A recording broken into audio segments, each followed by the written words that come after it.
Welcome back to FM Stories. We're approaching the run into season 12. It's only a matter of time before we win our 11th successive title. We've got the Champions League quarterfinals coming up against Bayern Munich.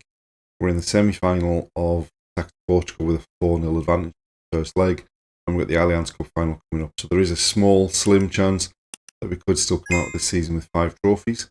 So without further ado, let's straight into the action.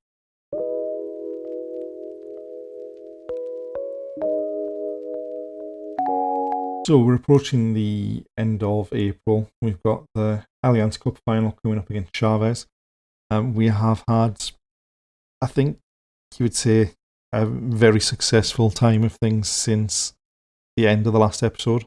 We started with the first leg of the quarter-final against Bayern Munich, where we somehow managed to pick up a 2-0 victory. First half they were all over us, but we went in 1-0 at half-time, and then we picked up a late goal to give us the 2-goal advantage. We then went away to... We were then at home to Portimonense with a pretty much fully rotated side and came away with a comfortable 5-0 victory, which secured the title for the season, for the 11th season in a row. We then went away to Bayern Munich in the second leg of the Champions League, and they piled the pressure on. Somehow we managed to withstand a really strong period from them just after half-time, and we came away with just a 1-0 defeat, which saw us through into the semi-final of the Champions League, where, as you can see, we've been drawn against PSG. And then, obviously, we've got the Allianz Cup final coming up against Chavez, which is the third time in 8 days we'll have played them. We started off with a league game, where we came away with a comfortable 5-0 victory. We were 5-0 up after 26 minutes and didn't look back. Second leg of the Taca de Portugal semi-final, we came away with another comfortable 3-1 victory to win 7-1 on aggregate, and we're through to the final where we'll play against Braga. Then obviously we've got the Allianz Cup final coming up. We have, in those 2 games against Chavez, kind of played a rotated team, just so that we can get players rested for the 2 games against PSG. We haven't played Porto yet in the league, and we've got the first game against them in between the 2 legs of the semi-final. But since we've already won the title, we'll probably be rotating the team for that Porto game. But obviously the Allianz Cup game's up next, and let's see if we can add a first trophy this season.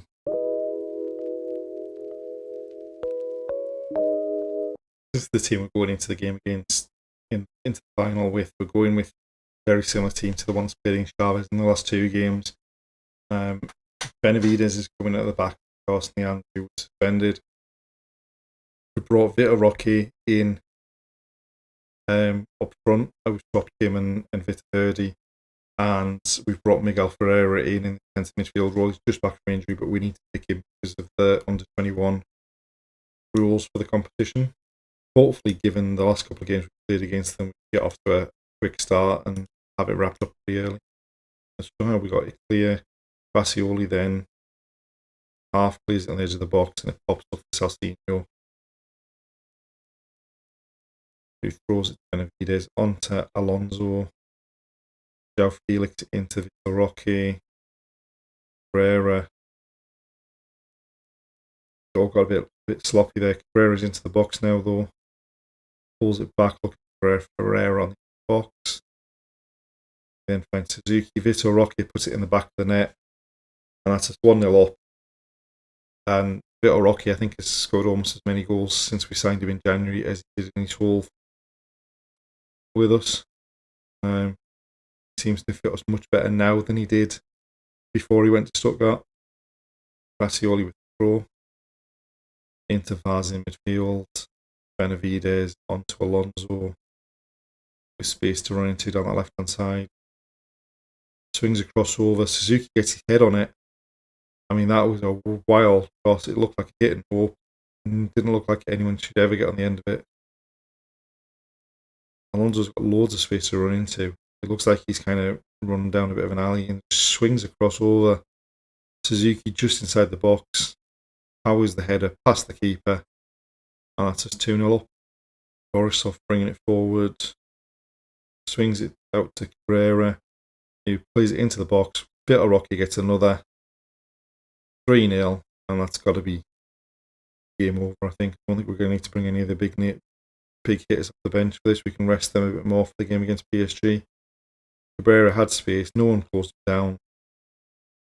Plays the ball in, and no defender anywhere near Vitor Roque as he taps past the keeper. About as comfortable a first half as you would hope for in a cup final. 3-0 up, and no need to risk injuries to any of our big name players on the bench, I don't think. Alonso, João Felix, Ferreira, back to Benavides. Space to move into here for him, into Suzuki. Looking for Cabrera on the left hand side. Squares it for Roque to head home. It looks a tight one, but I think he's probably onside, surely. Suzuki takes a touch, swings it out to the left hand side. Fullback doesn't track Cabrera. Luckily, he comes far enough forward because Roque made that move in early, and it was a simple header, and that's completed his hat trick. And we'll probably bring him off and bring on Vitor Hurdy in a second. You've got the ball at the back. Borisov it out. Benavides to Alonso. Vaz back to Borisov. Goes long looking for Suzuki, but comes up Vaz. Benavides striding through the middle, but loses out there. And now they're breaking on us. It looked like they were offside, but we've managed to get away with one there. And there we have it. Second trophy of the season after the league title that we've already wrapped up. It allows us now to focus a bit on the semi-finals, the two legs against Porto. Allows us to focus a bit more on the semi-final, the two legs against PSG, with the game against Porto in between where we can rest players. And yeah, now the main aim for the rest of the season is make the Champions League final again.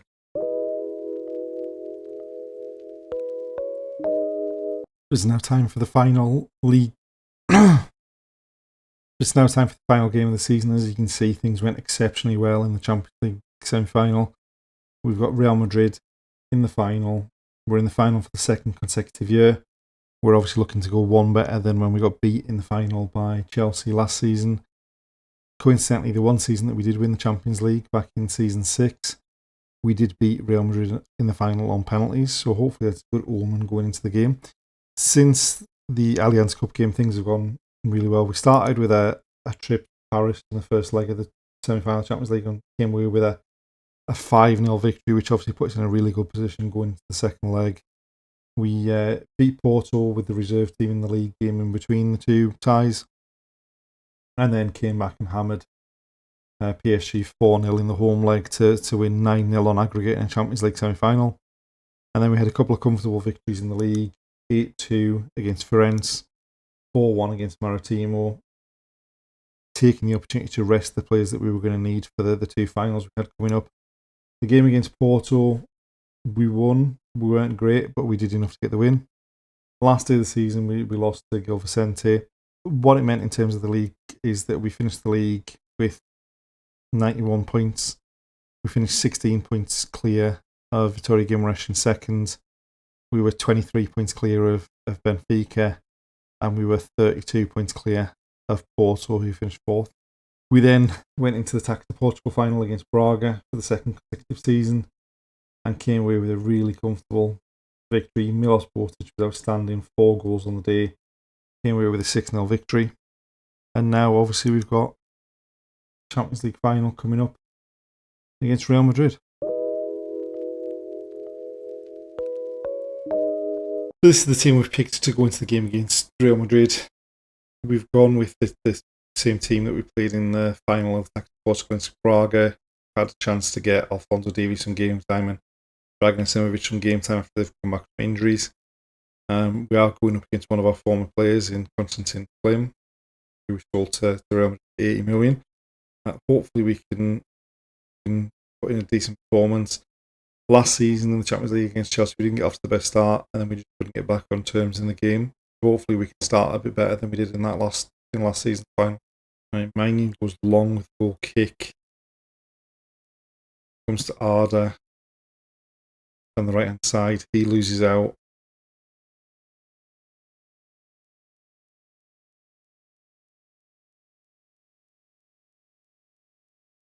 Okay. That was far too easy for them to get through there. Hendrick on the left hand side. Pulls it into the box. Surely he's offside. Surely Rodrigo's offside because he's behind the goalkeeper. There's only the one defender between him and the line. Surely that's not going to count.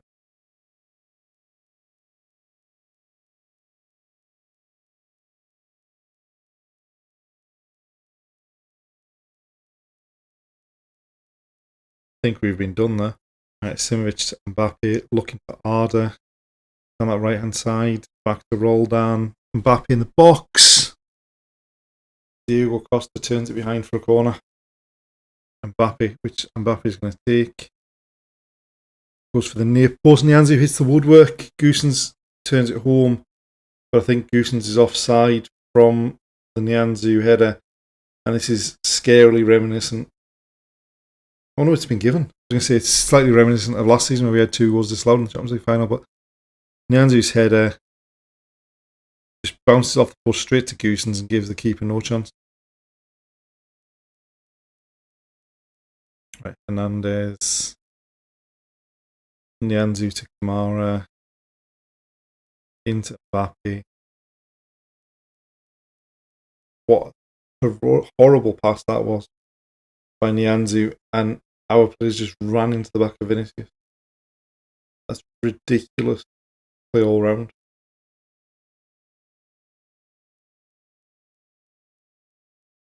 Horrible pass, and then what? He just runs straight into the back of him.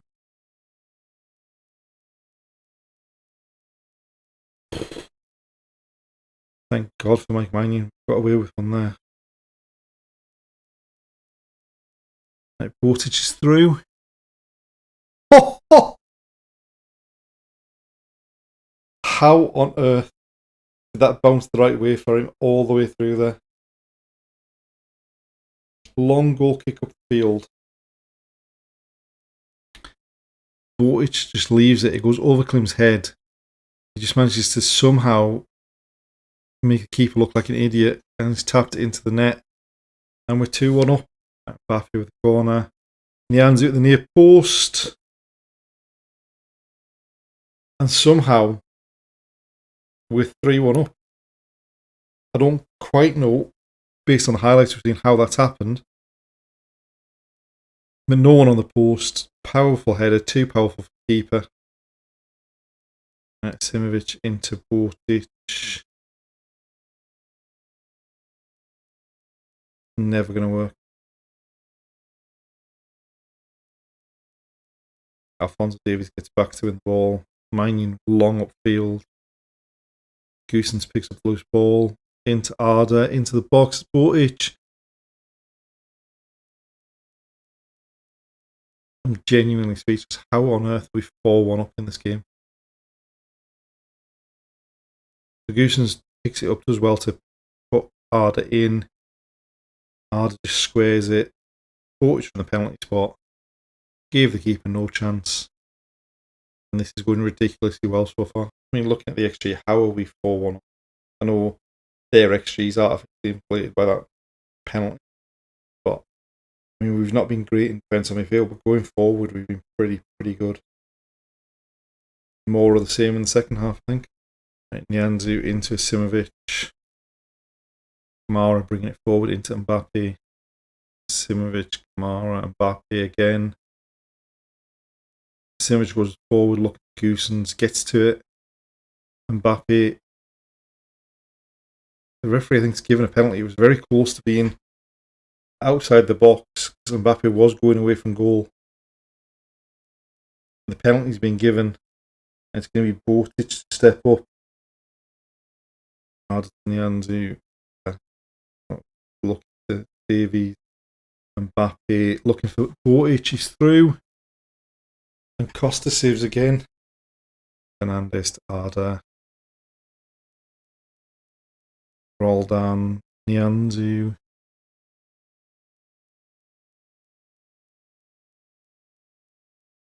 It might be a time to bring a couple of our players off that have got yellow cards as well, so we don't end up with 10 men. Nianzu, another poor pass.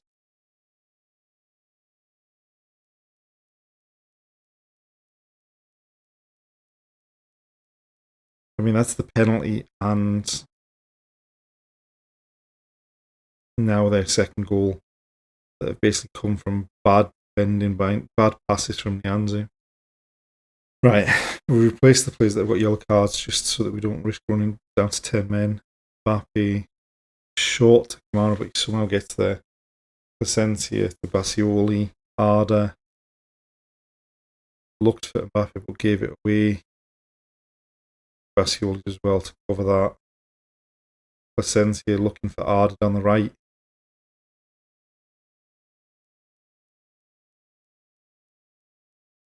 Rodrigo. Goossens wins it back, loose ball. Placencia, Simovic looking for Arda. And somehow a header from Arda has sneaked in past Diego Costa. That puts us back up by 5 goals to 2. Goossens just plays it in. Placencia drops it off to Simovic. Long ball up. It looked like he was trying to head it down for Botic and it just goes straight through the keeper. We've made our last 2 changes. Alatabi went off, so we've moved Simovic back to left back.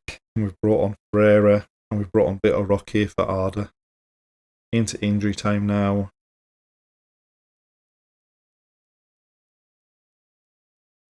And we've picked up the Champions League for the second time in the save. I mean, this year as well was the year that I didn't think we were going to do anything in the Champions League. It was the worst year we've had in the league phase since before we won the Champions League the first time. But throughout the knockout stage, we've been outstanding. I mean, we knocked out Chelsea. Well, we knocked out Monaco, then we knocked out Chelsea. Then we knocked out Bayern Munich in the quarterfinals, and then PSG in semi-finals. And then we've hammered 300 in the end, although it probably could have been 7-6 that game. I mean, the XG is 5.16 to 3.69, so basically 5-4 on the XG. But just an outstanding way to end the season.